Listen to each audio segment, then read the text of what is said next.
நாளின் செய்யும் வினிதானின் செய்யும் என நாடி வந்த கோழியின் செய்யும் கொடுங்கூற்றியன் செய்யும் குமரேசர் இரு தாளும் சிலம்பும் சதங்கையும் தண்டையும் சண்முகம் தோளும் கடம்பும் எனக்கு முன்னே வந்து தோன்றினே. உலகமெங்கும் வாழ்ந்து கொண்டிருக்கும் ஸ்ரீ குபேரன் டிவி நேயர்களுக்கு சைதை ராஜாவின் அன்பான வணக்கங்கள். நாம் இப்பொழுது இந்த எபிசோடில் செப்டம்பர் மாத ராசி பலன்களை பார்க்க போகிறோம். கிரகங்கள் ஒவ்வொரு ராசிக்கும் எப்பேற்பட்ட பலன்களை வழங்கப் போகிறது என்பதை பார்க்கலாம் வாங்க. 2/9/2024 அமாவாசை திதி வருகிறது. 17/9/2024 பௌர்ணமி திதி வருகிறது. கடக ராசி காலபுருஷனுக்கு 4வது ராசி. சந்திர பகவான் ஆட்சி பெறும் வீடு. சந்திர பகவான் ஒவ்வொரு ராசிலையும் 2.25 நாள் பிரவேசம் செஞ்சு சஞ்சாரம் செஞ்சு பலனை தருவார். ஆரம்பத்தில் சந்திர பகவான் ராசியில் தான் இருக்கார். இந்த கடக ராசி அன்பர்களுக்கு கிரகங்கள் இந்த செப்டம்பர் மாத கிரகங்கள் சாதகமாக இருக்கின்றனவா? புனர்பூசம் 4ஆம் பாதம் பூசம் ஆயில்ய நட்சத்திரத்தில் பிறந்த கடகராசி அன்பர்களுக்கு இந்த செப்டம்பர் மாதம் எப்படி இருக்க போகுது? நல்லா இருக்குமா இல்லை சுமாராக இருக்குமா? பாருங்கள், உங்களுக்கு குரு பகவான் 11ஆம் இடத்தில் இருக்கிறார். சூப்பர். லாபஸ்தானத்தில் குரு பகவான் இருக்கிறார். அற்புதமான ஒரு நிலை. உங்களுக்கு யோகாதிபதி என்று செவ்வாய் பகவான் 12ஆம் இடத்தில் இருப்பது சரியில்லை என்று சொன்னாலும் கூட பார்வை பலத்தால் உங்களுக்கு நல்லது நடக்கக்கூடிய ஒரு அமைப்பு இருக்குது.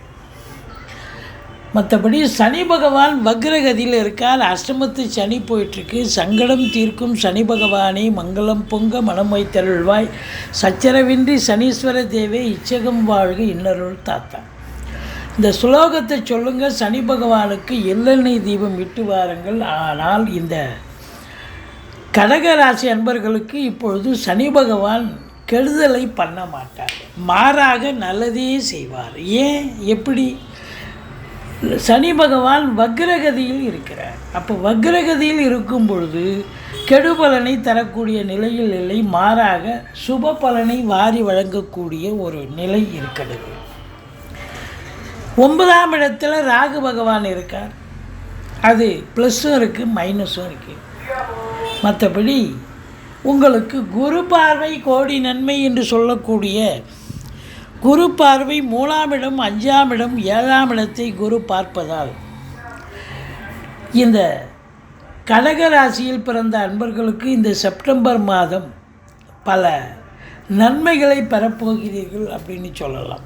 ஆரம்பத்தில் ராசிநாதன் ராசியில் சந்திர பகவான் ஆட்சி பீடத்தில் இருக்கிறார்.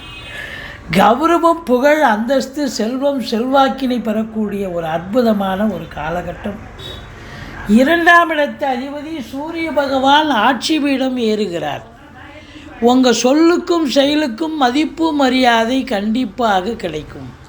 வாக்கினை தொழிலாக கொண்டு செயல்படக்கூடிய இந்த கடகராசியில் பிறந்த அன்பர்களுக்கு தொழில் சிறப்பாக சொல்லும். அதாவது ஆசிரியர்கள், பேராசிரியர்கள், இலக்கியவாதிகள், சொற்பொழிவாளர்கள், மேடை பேச்சாளர்கள், வழக்கறிஞர்கள், ஜோதிட பெருமக்கள், இவங்க எல்லாருக்கும் தங்களுடைய திறமையை வாக்கு ஸ்தானம் சிறப்பாக இருப்பதால் தன்னுடைய திறமையை நிலைநாட்டி நல்ல பெயர் எடுக்கக்கூடிய ஒரு அற்புதமான ஒரு நிலை.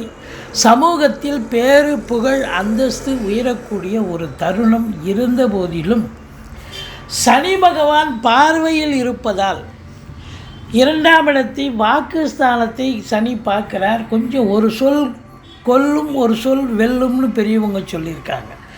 அப்போ எச்சரிக்கையாக பேசுங்க, எச்சரிக்கையாக பேசுங்க. நீங்கள் வேலை பார்க்குற இடம், தொழில் பண்ணுற இடத்துல. மற்றபடி குடும்பஸ்தானத்தை சனி பார்க்குறதால குடும்பத்தில் சண்டை சச்சரவு பிரச்சனைகள் பிரிவினைகள் போலீஸ் ஸ்டேஷன் கோர்ட்டு வம்பு வழக்குன்னு வர்றதுக்கு வாய்ப்புகள் இருக்குது. ஏன்னா எல்லாரும் பிரிஞ்சிட மாட்டாங்க. பிரியணும்னு கணவன் மனைவி இப்போ இந்த காலகட்டம் இந்த திசாபுத்தி சரியில்லை, பிரியணும்னு ஒரு நிலை இருந்தால் இந்த சனி பகவான் அழகாக பிரித்து மேய்ஞ்சிருவார். 2ஆம் இடம் வாக்குஸ்தானம், குடும்பஸ்தானம் இல்லையா, பிரச்சனை. அதே போல் பண வரவு 11ஆம் இடத்துல குரு இருந்த போதிலும் பண வரவு இருக்கும். 2ஆம் இடத்து அதிபதியும் சூரியன் நல்ல நிலையில் இருக்கார். பொருளாதார மேன்மை, பண வரவு சிறப்பாக இருந்த போதிலும் சனி பார்வையில் இருப்பதால் கொடுக்கல் வாங்கல் செய்ய வேண்டாம். 3ஆம் இடத்துல சுக்கிரன் ஆட்சி பீடம், அதாவது குரு பார்வையில் இருக்கிறதால அவர் அதாவது நீச்ச பங்கம் பெறுகிறார். பிறகு பார்த்திங்கன்னா 4ஆம் இடம் சென்று கடைசி 11 நாள் ஆட்சி பீடம் ஏறுகிறார். அப்போது 4க்கும் 11க்கும் உடைய சுக்கிர பகவான் சிறப்பாக இருக்கும் பட்சத்தில் உங்களுக்கு அசையா சொத்துக்கள் மூலம் வருமானம் கிடைக்கும். வண்டி வாகனங்களை வச்சு பழப்பு நடத்தக்கூடியவர்களுக்கு பழப்பு ரொம்ப நல்லாவே இருக்கும். ஒரு சிலர் பழைய வண்டி விற்றுட்டு புது வண்டி வாங்கக்கூடிய சூழல் ஏற்படலாம். இப்படி தொழில், அதாவது இடம் விற்பது வாங்குவது தொடர்பில் இருக்கும் அன்பர்களுக்கும் சிறப்பான ஒரு மாதம். இடம் விற்கலையேன்னு வருத்தப்பட்டு காத்திருக்கிறவங்களுக்கு இந்த மாதம் நல்ல விலைக்கு போகும். வாங்கக்கூடிய அன்பர்களும் நல்ல அருமையான ஒரு இடமா உங்களுக்கு குதிர்பாடாகக்கூடிய ஒரு நிலை இருக்கும். 5ஆம் இடம் குரு பார்வையில் இருக்கிறது. குலதெய்வத்தின் அனுகிரகத்தால் தொட்டதெல்லாம் தொடங்கப் போகிறது. பூர்வீகத்தில் நல்லது நடக்கப் போகிறது. பிள்ளைகளுடைய கல்வி வளர்ச்சி, உயர்கல்வி, வெளிநாட்டு கல்வி மேம்பாடு அடையக்கூடிய ஒரு நிலை. நீண்ட நாளாக குழந்தை பேறு இல்லாதவர்களுக்கு குழந்தை பேறு கிடைக்கும். பூர்வீக சொத்து பிரிச்சுகள்னு சொன்னால் இந்த காலகட்டத்தை பிரித்து கொள்ளலாம். சீட்டாட்டம், race, lottery, speculation, online business, hotel business, share மார்க்கெட்டில் ஈடுபாடு உள்ளவர்கள் அனைவர்களுக்கும் இந்த மாதம் அற்புதமான ஒரு மாதம். இந்த கடகராசி அன்பர்களுக்கு 5ஆம் இடத்தை குரு பார்ப்பதால் சந்தோஷமான ஒரு மாதம். கடகராசி அன்பர்களுக்கு 7ஆம் வீட்டை குரு பார்க்கிறார். கணவன் மனைவி இடையே இருந்து வந்த கருத்து மோதல்கள் விலகி சகஜ நிலைக்கு மாறி சந்தோஷமாக இருக்கக்கூடிய ஒரு நிலை. ஓடி ஒளிந்த நண்பர்கள் தேடி வந்து உதவி புரிவார்கள். உதாசீனப்படுத்திய உறவினர்களும் உங்களிடம் வந்து மீண்டும் உறவாட துடிப்பார்கள் அப்படின்னு சொல்லலாம். டோட்டல் சமூகமே உங்களுக்கு ஆதரவாக இயங்கும். எதிர் வீடு, பக்கத்து வீடு, அக்கம் பக்கம், வேலை பார்க்குற இடம், தொழில் பண்ணுற இடம், உத்தியோகம் பார்க்குற இடம், எல்லா இடத்துலையும் உங்களுக்கு ஆதரவுகள் பெருகும் என்று சொன்னால் மிகையாகாது அப்படின்னு சொல்லலாம். உங்களுக்கு 8ஆம் இடத்தில் சனி பகவான் இருந்த போதிலும் வக்ரகதியில் இருப்பதால் உங்களுக்கு யோகமான பலன்கள். நடக்காத காரியங்கள் இந்த சனி வக்ரமாக இருக்கிற காலத்தில் யோகமாக நடக்கும் அப்படின்னு சொல்லணும். 9ல் ராகு, தந்தைக்கும் உங்களுக்கும் கருத்து வேறுபாடு வரும். வெளிநாடு செல்ல விரும்பும் அன்பர்கள் தாராளமாக செல்லலாம். உயர்கல்விக்காக சென்றாலும் சரி, உத்தியோகத்துக்கு சென்றாலும் சரி, சொந்த தொழிலுக்கே சென்றாலும் சரி, நீங்கள் எதற்காக சென்றாலும் சாதிக்கக்கூடிய ஒரு தருணம் நிச்சயமாக இருக்கிறது. அந்நிய பொருளாதாரம் வீடு தேடி வரப்போகிறது. உள்நாட்டு வாணிபம், வெளிநாட்டு வாணிபம், ஏற்றுமதி இறக்குமதியாளர்கள், ஷேர் மார்க்கெட்டில் இன்வெஸ்ட் பண்ணுறவங்க, ஸ்பெக்குலேஷன் பண்ணுறவங்க, ஆன்லைன் பிஸ்னஸ் பண்ணுறவங்க, ஹோட்டல் பிஸ்னஸ் பண்ணுறவங்க, இவங்களுக்கெல்லாம் சிறப்பான காலம். இந்த 10ஆம் இடத்தை சனி பகவான் பார்க்குறார். இந்த கடகராசி அன்பர்களுக்கு 10ஆம் இடம் என்பது தொழில் உத்தியோகஸ்தானத்தை சனி பார்க்குறார் அப்படின்னு சொன்னால் ரொம்ப ஹார்ட் ஒர்க் பண்ண வேண்டிய சூழல். மேலாமணிக்கியாக வேலை பார்க்க முடியாது. 8 ஹவர் டியூட்டின்னா 10 ஹவர் வேலை பார்க்க வேண்டிய சூழல் ஏற்படுகிறது. எச்சரிக்கையாக பணியாற்றுங்கள். நிர்வாகம் அல்லது உடன் உழைப்பவர்கள், அதிகாரிகள் என்ன சொல்கிறார்களோ அதை கேட்டு வேலை பாருங்கள். ஓரளவுக்கு தலைக்கு வர்றது தலைப்பாயிட போகும். மற்றபடி நீங்கள் உங்கள் பெயரை காப்பாற்றி கொள்வதே பெரிய விஷயமாக இருக்கிறது. அதிகபட்சமான உழைப்பு தேவைப்படுகிறது. வியர்வை சிந்தி உழைக்க வேண்டிய மேலாமினிக்காக இருக்க முடியாது. அது சொந்த தொழிலாக இருந்தாலும் சரி, உத்தியோகமாக இருந்தாலும் சரி, எதுவாக இருந்தாலும் நீங்கள் அதிக உழைப்பு கண்டிப்பாக தேவைப்படுகிறது. அப்போ இன்புட் இருக்கும்பொழுது அவுட்புட் கண்டிப்பாக கிடைக்கத்தானே கிடைக்கும்.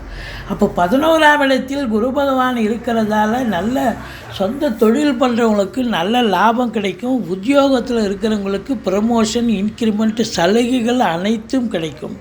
மேலதிகாரி சக ஊழியர்களுடைய ஆதரவு கிடைக்கும். முதல் திருமணம் முறிவு ஏற்பட்டு 2வது திருமணத்திற்காக காத்திருப்பவர்களுக்கு கூட நல்லதே நடக்கும். எண்ணிய செயல் ஈடேறப் போகிறது. தொட்டதெல்லாம் துலங்க போகிறது. மூத்த சகோதரத்தால் ஆதரவு உண்டு. பொருளாதாரத்தில் அளவு கடந்த ஒரு சுபீட்சத்தை பார்க்க போகிறீர்கள். 12ஆம் இடத்தில் செவ்வாய் பகவான் இருக்கிறதால அசையா சொத்துக்கள் மூலம் செலவினங்கள் ஏற்படும். அது சுப செலவுகள். உடன் பிறந்தவர்களால் செலவினங்கள் ஏற்படும். அதுவும் சுப செலவாகத்தான் அமையப்போகிறது. மொத்தத்தில் பார்க்கும் பொழுது இந்த கடகராசியில் பிறந்தவர்களுக்கு 16, 17, 18 சந்திராஷ்டம நாட்கள் வர இருப்பதால் மிகுந்த எச்சரிக்கையோடு இருங்க. புதிய ப்ராஜெக்ட் எதுவும் பண்ணாதீங்க. வழக்கமாக செய்யும் பணிகளை செய்து வாருங்கள். மற்றபடி இரவு பிரயாணத்தை தவிர்த்து கொள்ளுங்கள். இந்த கடகராசியில் பிறந்தவர்கள் துர்க்கையை வழிபாடு செய்யுங்கள். முருகப்பெருமானை வணங்குங்கள். வாழ்க்கை வளமோடும் நலமோடும் இந்த செப்டம்பர் மாதம் அமையப்போகிறது. ஸ்ரீ குபேரன் டிவியை பார்த்தமைக்கு நன்றிகள். மேலும் இது போன்ற தகவல்களை தெரிந்து கொள்ள ஸ்ரீ குபேரன் டிவியை சப்ஸ்கிரைப் செய்யுங்கள். மறக்காமல் பெல் ஐக்கானை கிளிக் செய்யுங்கள்.